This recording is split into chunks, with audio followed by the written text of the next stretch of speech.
I'm Glenn McGinnis, and this is Outburst. On the program, are you experiencing more financial stress than a year ago? I think everybody is. No, not really. Well, everything is higher. Home heating, groceries particularly. It was a struggle from the beginning. But first, artificial intelligence is seemingly becoming a household phrase with each passing day, week, month, and year. But many people feel AI could be the spark which ignites more misinformation and disinformation for millions of voters around the world, including here in Canada. In 2024, roughly half the world will be going to the polls in their respective countries. So, will AI help or hinder the democratic process around the world and here at home? Our question. Do you believe AI could impact future Canadian elections? I'm not too familiar about AI, but I do think that there probably will be some impact at some point, yes. And I think AI will affect a lot of things we do, including the elections and what we see and what we do, what we get on our news feeds. And what we hear. Yeah.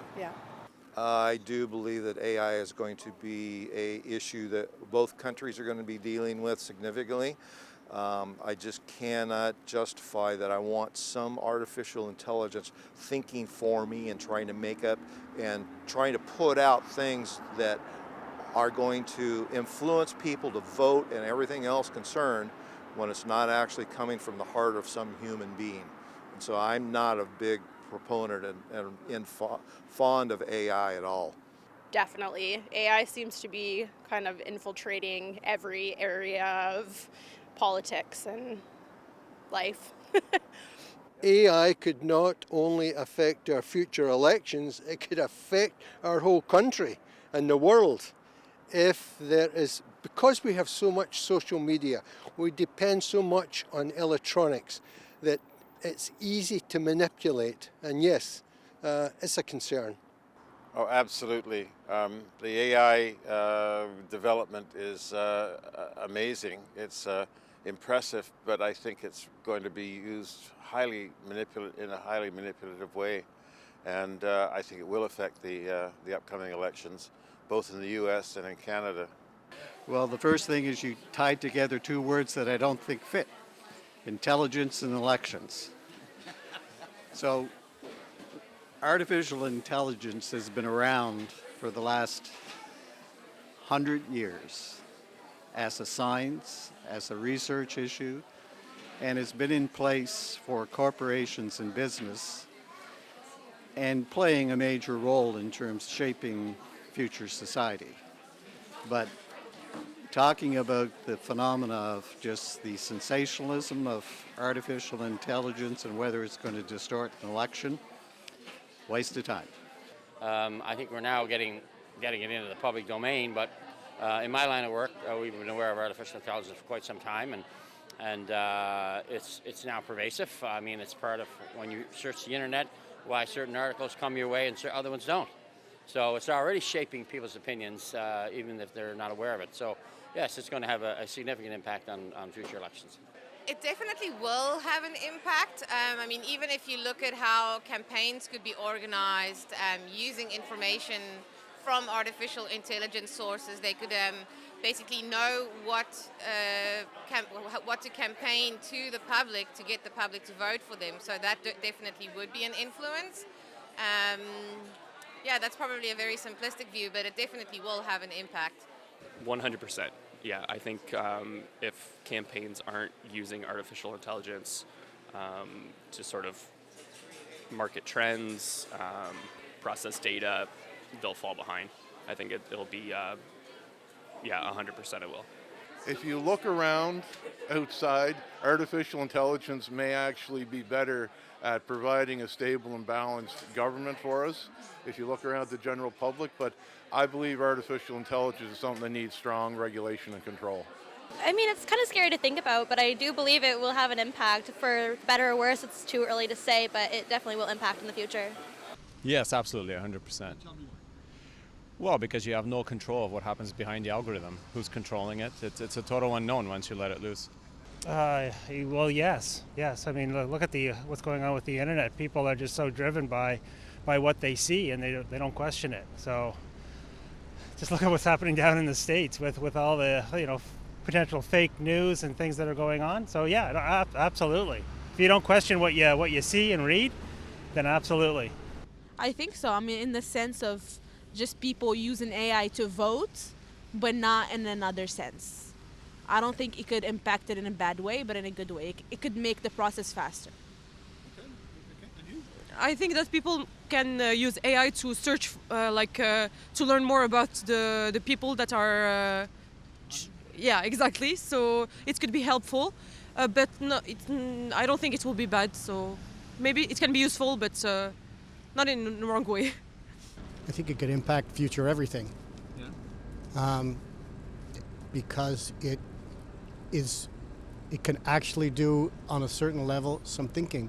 So if people get lazy and let it do the thinking and don't channel it, then yes, it could. I think it, in terms of what's been going on in the U.S., it's already affected the way people think about things. Steve Bannon, he was kind of a pioneer in creating something from nothing and making people believe it. So I think it's just one of the many things we have to worry about with AI. There's good stuff, but watch out for the bad stuff. Because it gets more and more difficult to understand what's the fake and what's reality. And I see some people as using it to take advantage of the situation and doing whatever they can to, taking advantage, manipulate is a good word, yes. So yes, I can see it as affecting future elections. When it comes to helping less fortunate countries around the world, Canada has always been quick to lend a helping hand through peacekeeping, sending food and supplies, or providing financial aid. And while helping people in need is the right thing to do, some people feel the federal government is overlooking people in need in this country, and we should look after our own before shipping millions out the door. So we took this question to Canadians. Does Canada spend too much money on foreign aid? I'd say yes and no for me. They spend a lot in foreign aid, but I don't think they put it in the right places, and I don't think that they monitor where the money goes. Is not, sometimes I think it goes into places, the intention's good, but I don't think it gets into the right hands and people don't get the benefit of it. So. No, I think we have a responsibility to provide as much foreign aid as we can. Now, having said that, we do have to have some fiscal responsibility, in government. But foreign aid is a very important part of being a member of NATO and a very important part of being in the United Nations. Well, I don't think so. I mean, basically, one way or the other, we're all part of one world, and we definitely have to do what we can to make things good for everyone. I know that until we succeed at making things as good as we can for Canadians, then we can't afford. The average Canadian can't afford, to help as much directly. So I'm looking forward to a time when we all feel confident that helping others is a good thing because we feel we're able to do it. I believe they do. Should help more at home. Big time. Big time, what way? Well, we should be focusing on, our local communities first, probably, instead of elsewhere. No, not enough, in fact. Regardless if we're Canadian or we're somewhere else in the world, it's our responsibility as humanity to look after each other and to protect each other and to care for each other. So if we have $10 and somebody has nothing, we should both have $5. Absolutely. Canada definitely needs to help its own people before reaching internationally. Well, it depends on how you classify foreign aid, I think. I'm pro-Palestinian. I do not support what our government is doing with Israel, but I do believe that foreign aid as a concept is important to support. There are lots of countries in the world where Canadians are seen as helpful and empathetic, and I do think that our tax dollars should be better spent on helping people that really do need it, including those in our own country. Well, I don't know how much we spend on foreign aid, so it's hard to know if we do. But if Canada doesn't spend a lot of money on foreign aid, what countries should? What countries can? We want to be part of the G7 and the G20s. That comes with a responsibility. So I think yes, and I think some people figure it's one or the other. Is it one or the other? I'm not sure. Yeah, there are problems here. Look around Bank Street. We have a lot of homeless people living in the malls, riding the buses and the trains. But if we decide that that's one or the other, then it's a hard choice. But I'm not convinced it's one or the other. So I think Canada has responsibilities abroad, and our cities and provinces have responsibilities here. It's a tough one. I think that our well-being is also dependent upon what's happening outside of our borders. So in that way, no. But yeah, I think for our own homeless, for our own people, yeah, it's how can you say? It's a tough decision, but I'd say no, it doesn't. I think it does affect our well-being, what happens outside our borders. Not sure. It ought to be a calculated balance. What do you mean by calculated balance? Well, you'll have to determine how much, in terms of your foreign policy, you want to dedicate to actually supporting foreign causes abroad. I don't know what the values are. I do think that we have a moral obligation to certainly do that. We are very well off overall, although there is a component of our population that is not. That's a tough question. I mean, there's never enough money to go around, right? That's the reality. We are a major nation in the world. We are a wealthy nation. We are part of the United Nations, the Commonwealth, and we have a role to share with our neighbors around the world. So I don't believe we're spending too much on that. We might look at belt tightening somewhere else, but not on that. Right now, I think they spend what they can to help out, other nations, and I, see money going to places like Ukraine and the Palestinian-Israeli conflict, and I think it's important to provide support to those people, especially when we come from a country that's as wealthy as ours. No. In fact, I would rather see them spend more on our defenses and foreign aid, but get us back into the world where the world respects what we do. We don't spend enough money on foreign aid. We spend too much money supporting fossil fuel industry, and we spend too much money trying to create jobs in Canada, which doesn't seem to work.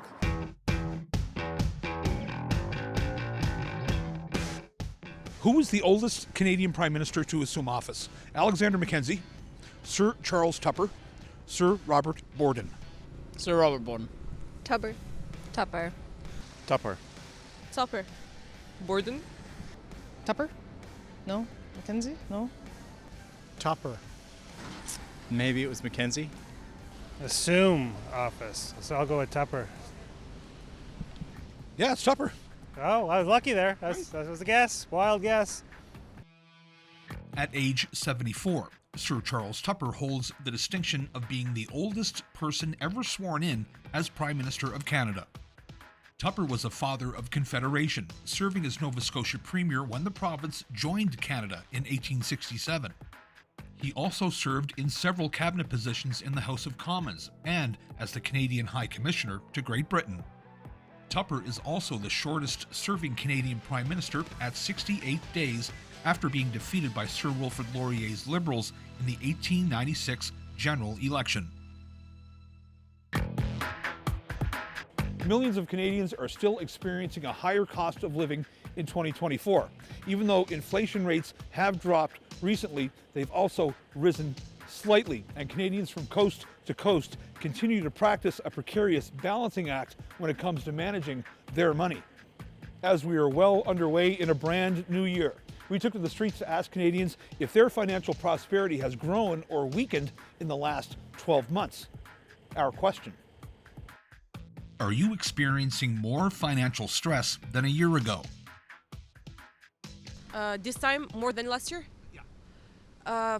Actually, I feel like it was a struggle from the beginning because life is really hard, especially for international students, since we have the payments for the university is super high, and we have a lot of other charges. So I believe it's getting worse year by year, especially with the inflation, because the university fees are higher this year. So it's definitely worse. Yeah. I think it's harder for example, as she said, university fees. We came here with a scholarship, but they added the percentage this year, which made it very, very hard. And rent as well. Rent percentages are so high right now. It made it very hard for us. I think it's inflation, but it's not helpful at all. It's getting very, very complicated for students, especially international students. Well, everything is higher. Home heating, groceries particularly. Getting around is more expensive. Everything's just more expensive, yeah. Yes, but and again, I'm very well off, so I'm not going to worry about it. But I'm a commercial real estate broker. I do office leasing. Look around us. How many people are going to their offices nowadays? But I have nothing to complain about. I wouldn't say stress. I think we have a decent family income. We can't afford everything we used to. Maybe we won't be taking a trip in March break this year. Maybe stay closer to home in the summer, but in the larger scheme of things. But yeah, we have less money to spend than we used to. There's no question. The financial stress aspect of it, to a certain extent, yes. I'm always uncertain about what the financial markets are going to do. Unfortunately for us, our biggest issue is the escalation of our interest rates because of the rates that the federal government has established, and that's raised the substantial amount of people that are trying to be the first-time homeowners to buy and go out and be able to purchase a residence. And so it's impacted the housing market and a number of different things. Not so concerned about the consumer market, credit cards and stuff like that. Granted, that has some impact on people's budget, but the ability for first-time homeowners and people to go out and get themselves established, it makes it significantly harder when our interest rates are as high as they are right now. No, not really. It's like fluctuates based on what job you're having. I mean, groceries are obviously way more expensive, but that's, yeah, normal increase, inflation. Yes. Prices seem to have gone up for everything, even just trying to take a break away and a short holiday, and everything you do is like 20 to 40% higher and everything. And we just haven't kept up. Yeah. I think I've made a lot of phone calls in grocery stores of, is this really the price that this should be? With everything. And especially, actually, bread is one that surprises me, is the prices of bread going up. That's one, that sounds weird, but I'm like, why is bread shouldn't be going up in cost? That's such a basic need. But yeah. I'm blessed to be in a position where I do feel the stress, but it's not like the 50% of Canadians that can't find $500 in an emergency. That is a national shame. The U.S. is the same. People are going through food crisis these days, and it shouldn't happen in our country. I mean, yes, I feel like every year, financial stress gets worse and worse because every year our taxes go up, and I feel like being in the working class is really difficult because you don't qualify for as many, say, subsidized housing or subsidized social programs. Yeah, social programs or grants. So I feel like as a working class person, it is difficult every year, more difficult every year. Just because everything, and also inflation, everything's growing in price too, and yeah. And as a senior, I agree. I think it's more expensive this year, I find, for just regular groceries and just regular things you need. Well, obviously interest rates have gone up, which means that, mortgage repayments are higher. Even if you have a credit line, the repayments on that will be higher. Food prices, some items within a week you'll see a 25% jump in the price of one single food item. So people's grocery bills could possibly have increased by up to 30 to 40%. And that presents challenges for people who want to eat healthily and look after their health and feed their children healthy foods. So I think everybody is feeling the pinch, and myself included. Oh, definitely more. You'll go for milk, bread, and eggs, and somehow it'll be $100. So definitely pinching pennies. I don't know, that's hard to say. I'm trying to get a little more responsible with my money, so I may have been more financially stressed last year, but I'd say it was a bit my fault.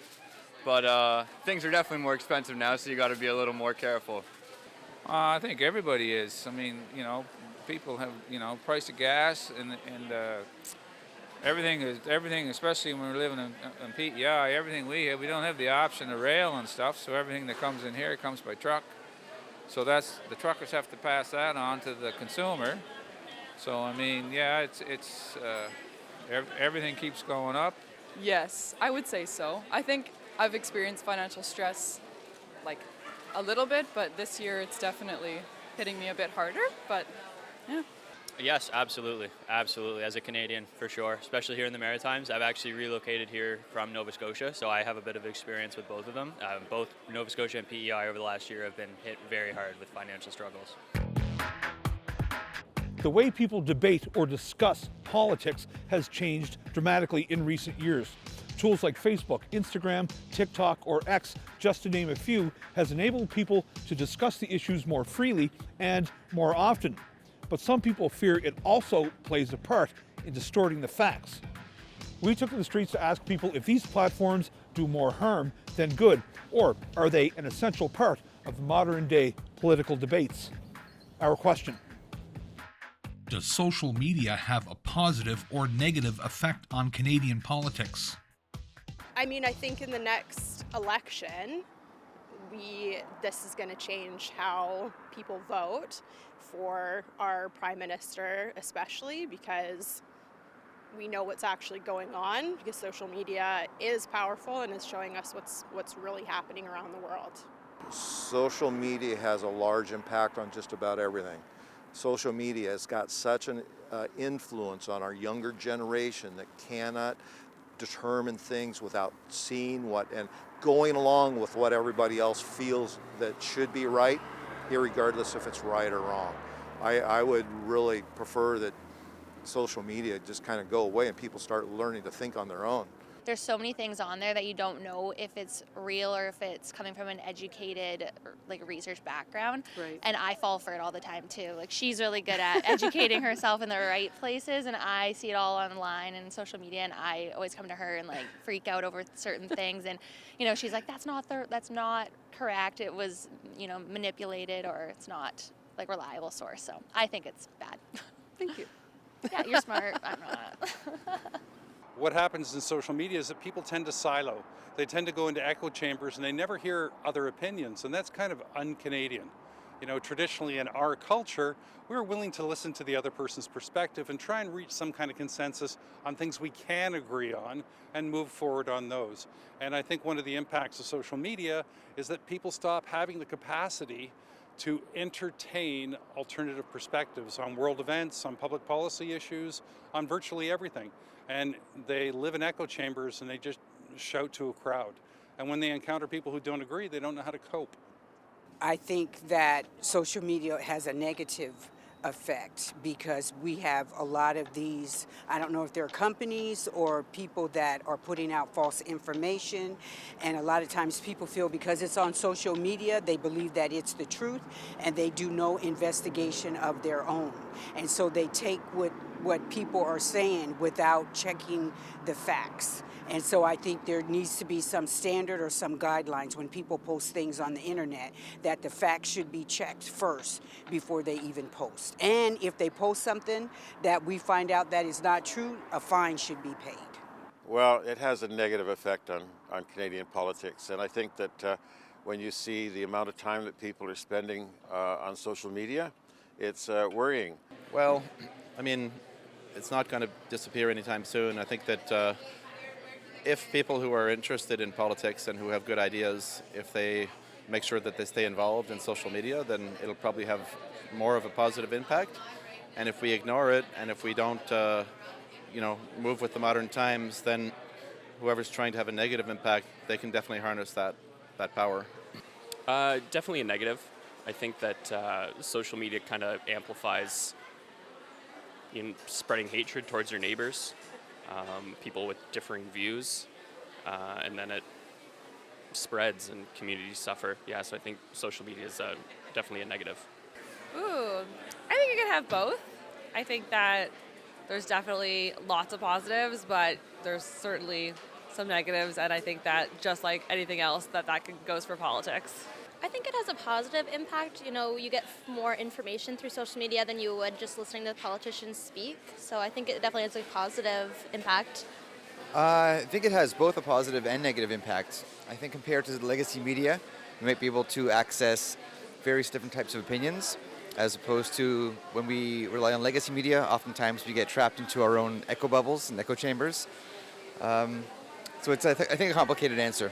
I think it has both. I would say that if you're looking for one type of politics, it'll tend to serve you what you're already looking for.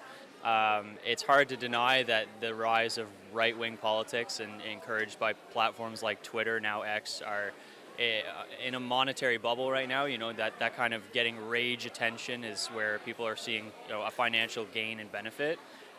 It has been positive, but when you have platforms like Twitter or Facebook that are owned by these very individualized private corporations, it's hard to know if their algorithms are trustworthy or that they have the people's best interests in mind, I think.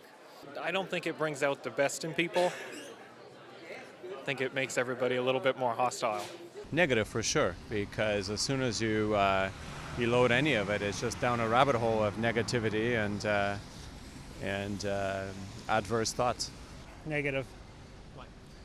Again, it's if you have a soapbox, you can get on that soapbox. People will listen to you, whether your viewpoints are good, bad, or whatever. It just what do I want to say? It just it gives an avenue for anyone to say anything without any checks and balances, repercussions. Yeah. I think the way it's trending right now, it's a negative. Yeah, I think there's too much false posts putting out there. And I don't think enough people really grasp what's real and what's fake. And so overall, I'd say right now it's trending negative. I think, I won't say negative. I think social media is very helpful. People can give their opinion. They can express themselves freely. And I think it's very positive. Social media is so good. Like you can talk about whatever you want, and it's very helpful and it's reachable. I believe the opposite, because I think that social media is like the worst thing for people nowadays. I'm not using social media at all, and I'm not trusting them at all, because I believe that they're spreading fake news. So I believe that people are using it to manipulate us, and I think that you should learn more by yourself, by traveling or by living true experiences. But I don't trust social media, to be honest. Thanks for watching this episode of Outburst on CPAC. If you have any comments about this show or any other show, you can find us on social media. You can also find us on our website at www.cpac.ca. I'm Glenn McGuinness, and on behalf of my colleagues at the Cable Public Affairs Channel, thanks for watching. We'll see you next time.